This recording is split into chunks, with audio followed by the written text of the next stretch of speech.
Good morning. What have we here? So, here you go. Oh man, you have the beloved mic. Shh. Come, baby mic. Is this on? Okay. Hey guys, welcome to my seed station. I've got grow lights that I've set up. It's important to hang them just a couple inches above your seedlings so they get prime light. Otherwise, they'll be reaching up too far for the light. It might get leggy. So down here, I've got two different trays. One has kale and lettuce in it, and the other has cabbage. And this is homemade soil that I made with peat moss and perlite. I sterilized the soil with boiling water, and that also moistened it. The lettuce is slowly coming up, but I also used some store-bought seed mixture, and it is fluffy and airy. I am noticing a huge difference with germination. Check out these beauties. This is only 5 or 6 days after planting, and I am so happy with how they are growing. It is important to use a seedling mix, so it's very gentle and fine and fluffy for the seeds, so they don't have to be poking through. Potting mix has like mulch and stuff in it that is fine for established plants, but not for your itty bitty seeds. They need some delicate soil. Careful with my bitties. So baby seeds. It is important for new seeds that are working to germinate to have some heat. I have some heating mats that are under my babies down here. They are just barely warm, about 70 to 80 degrees. I have noticed that they are helping out. These are 4 packs from a company called Bootstrap Farmer, and they make very hardy and strong pots and materials for growing seeds. So let's check it out. Ta-da! Wow! This just makes me happy. Look at all the different colors. Keep it fun. I can color code things if I need to. Check it out. We're not done. Another one.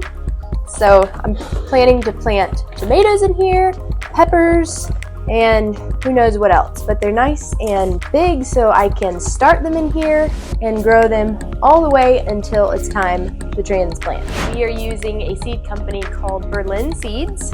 They've got a variety of heirloom, hybrid, and open pollinated seeds and veggies. It is the beginning of February, so we are going to work on starting broccoli, cauliflower, cabbage, Brussels sprouts, and lettuce once it gets a little warmer, and also start some inside.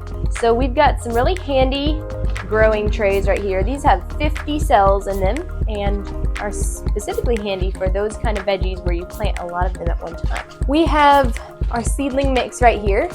This is nice and dry and fluffy.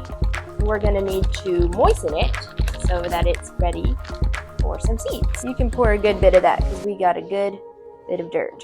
The goal is to get it from that dry, fluffy dirt to some evenly moist dirt.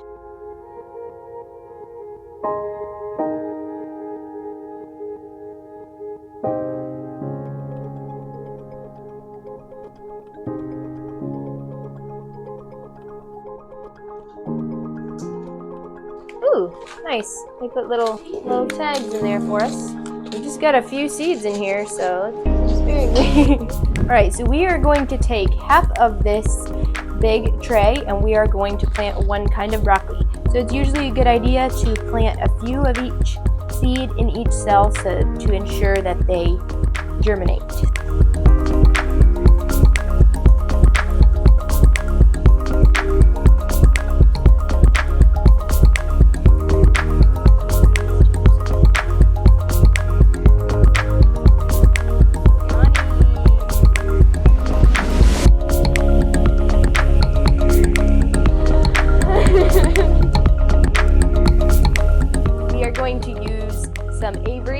labels bottles that we have, and I'm going to cut it down so I don't have to use this whole thing, but I'm going to label the different places where we just planted some things. So I'm gonna cut it. Oh heavens. Come back. Oh, come here, buddy. And Go pizza. Pizza wants to eat the dirt. I'm going to stick them in a tray. So then I'm just going to put my tags along here corresponding to which cells they are. These 6 right here. And then these two rows,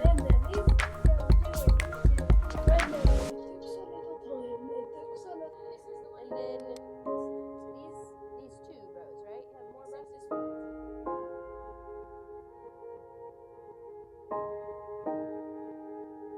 I have covered my seeds and I am going to gently water them and then cover them to retain the moisture. It's a few days later and I'm so excited to show you the progress of the seedlings.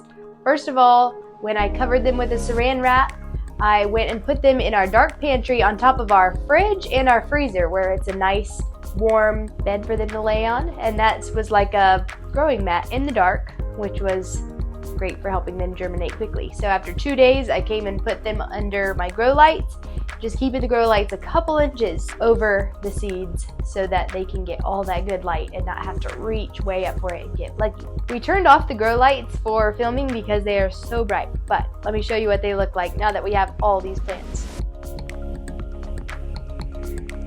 They're doing their job. Here is our lettuce beauties. I'm gonna have to thin these after they get a couple more leaves. I love seeing all those little guys in there. We have some different kinds of cabbage. We got 3 different kinds. The middle ones are a red cabbage, and you can kind of tell by their leaves and stems. We've got some broccoli and Brussels sprouts. And these guys, you can tell, are pretty dry, so I'm going to demonstrate how to bottom water these guys by putting water in the bottom of the tray, and then the soil will soak it all up. And that teaches the plants to suck up the water from the roots instead of watering from on top. I've got a bunch of water here, and I am going to bottom water my broccoli. And I've got my bottom tray that has no holes in it, and I'm going to fill it up with about 1 inch of water. There we go. And now I'm just gonna put these back in here, and they're gonna sit in the water for, these I've been experimenting, they only take about an hour to soak up all the water that they need, and the way I can tell that they are done is the top of this dry soil right now is going to be moist and saturated with water. I'm going to come back and check these in an hour or so and then drain off that excess water from the bottom tray. I hope you've enjoyed coming along as I plant our little seedlings. I have so much fun doing it. And if you'd like to see any more videos about homesteading and farming, click here. Hello.